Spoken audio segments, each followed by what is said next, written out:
In today's video, I'm going to teach you how to share a Jupyter Notebook with someone.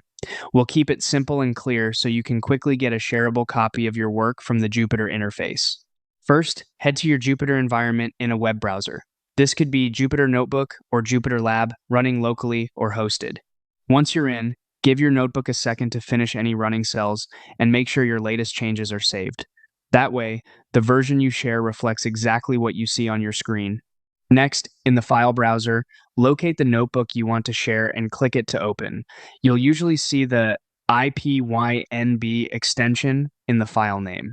After it opens, glance at the title bar to confirm you've got the right file.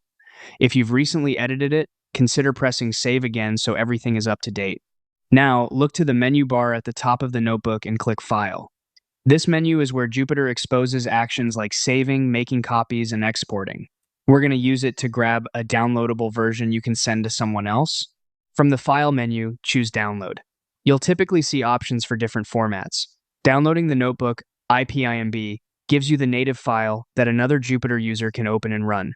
If the person you're sharing with doesn't use Jupyter, downloading as HTML is a great choice because they can view it in any web browser without installing anything. Some setups also offer PDF or Markdown. Use those if they better fit your recipient's needs. After you pick a format, your browser will save the file, watch the download complete, and note where it lands, usually your Downloads folder. Once the file is saved, you're ready to share. Attach it to an email, upload it to your preferred cloud drive, or send it through your team's messaging tool. That's all there is to it. Open Jupyter, open the notebook, go to File, choose Download, and share the saved file.